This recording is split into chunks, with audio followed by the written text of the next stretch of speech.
इस राज्य के विकास के जो पहिया जो झारखंड बनने के बाद 19 साल के बाद जो चल रहा था, तो ये हमारा विपक्ष दलों को पसंद नहीं आया, जिनके कारण माननीय मुख्यमंत्री को झूठा साजिश का तहत जेल भेजने का काम किया गया। यहाँ के आदिवासी मूलवासी का प्रदेश है, यहाँ के दलितों का प्रदेश है, यहाँ के पिछड़ों का प्रदेश है, और इन प्रदेश से बहुत ही आशा और उम्मीद के साथ जगा हुआ था कि कब उनके सोच के आधार पर सरकार आए, और वैसे सोच के आधार ये वर्तमान गठबंधन की सरकार वर्तमान समय में आदरणीय चंपा सोरेन जी के नेतृत्व में अभी आगे आगे आप लोग के बीच योजनाओं का और आप लोगों को लाभान्वित करने का इस सरकार करने का काम किया है। ये पहली बार कि आप लोगों को कोई बीपीएल नंबर नहीं और बिना बीपीएल नंबर रहते हुए पेंशन देने का इस सरकार ने काम किया है। एक झारखंड के लिए इतिहास है। और ऐसे ही हमारे बच्चे लोग के लिए सावित्रीबाई फुले योजना अंतर्गत प्रोत्साहन देने के काम किया, ये पहली बार सरकार है।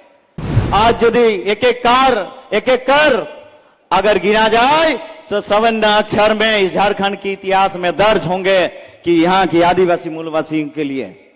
और आज एक ऐतिहासिक दिन है इसी जिले के इस विधानसभा के लिए कि आप लोगों को पता है कि 2019 में एक आप लोग जनादेश दिए थे, और उस जनादेश में इस राज्य में गठबंधन की सरकार बनी थी, और उन गठबंधन की सरकार में माननीय मुख्यमंत्री के रूप में आदरणीय हेमंत सोरेन जी मुख्यमंत्री थे।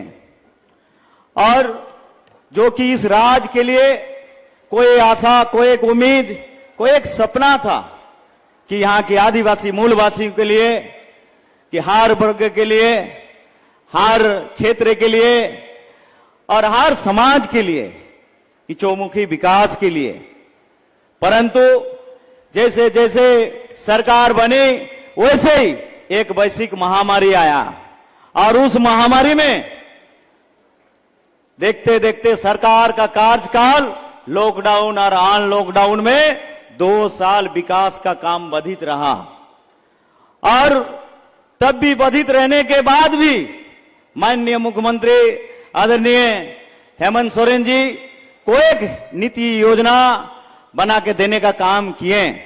परंतु और इस राज्य के विकास के जो पहिया जो झारखंड बनने के बाद 19 साल के बाद जो चल रहा था, तो ये हमारा विपक्ष दलों को पसंद नहीं आया, जिनके कारण माननीय मुख्यमंत्री को झूठा साजिश का तहत जेल भेजने का काम किया गया। तत्परांत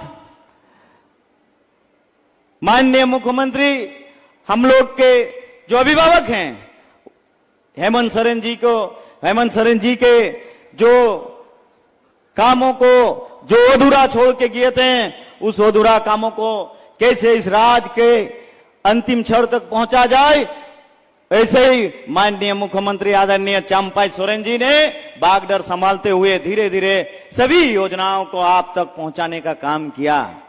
और आप लोगों को पता होगा ये झारखंड बनने का ये पहली सरकार की पहले बार सरकार की इतने योजना, चाहे गरीब के लिए आवास की योजना हो, चाहे हमारे बच्ची के लिए प्रोत्साहन के लिए योजना हो, चाहे विदेश में पढ़ने के लिए योजना हो, चाहे हमारे किसान के लिए हो, चाहे हमारे स्टूडेंट के लिए हो, चाहे हमारे यहाँ के जो ऐसे परिवार हैं जिन्होंने कि कभी इलेक्ट्रिक जला नहीं पाते थे, उनके लिए इलेक्ट्रिक माफी योजना हो।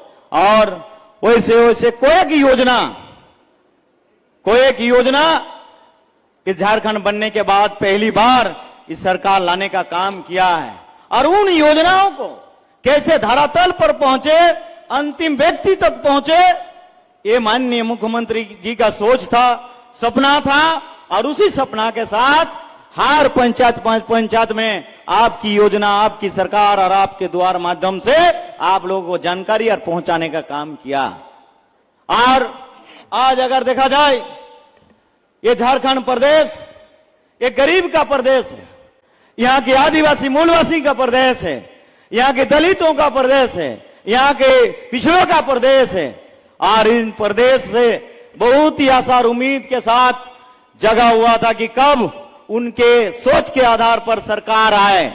और वैसे सोच के आधार ये वर्तमान गठबंधन की सरकार वर्तमान समय में आदरणीय चंपा सोरेन जी के नेतृत्व में अभी आगे आगे आप लोग के बीच योजनाओं का और आप लोगों को लाभान्वित करने का इस सरकार करने का काम किया है। ये पहली बार कि आप लोगों को कोई बीपीएल नंबर नहीं और बिना बीपीएल नंबर रहते हुए पेंशन देने का इस सरकार ने काम किया है। एक झारखंड के लिए इतिहास है। और ऐसे ही हमारे बच्चे लोग के लिए सावित्रीबाई फुले योजना अंतर्गत प्रोत्साहन देने के काम किया। ये पहली बार सरकार है। आज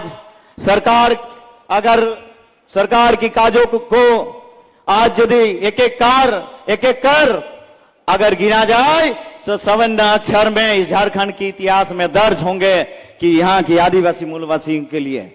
मैं उम्मीद करता हूं कि आने वाला दिन में इस सरकार के जो कार्यकाल और हैं उन कार्यकाल में भी और कोई ऐसे ऐतिहासिक योजना आएंगे और आप लोगों को लाभान्वित करने का काम करेंगे। और मैं ज्यादा नहीं समय लेते हुए वाणी को वहीं विराम देता हूं। सभी को जोहार, नमस्कार।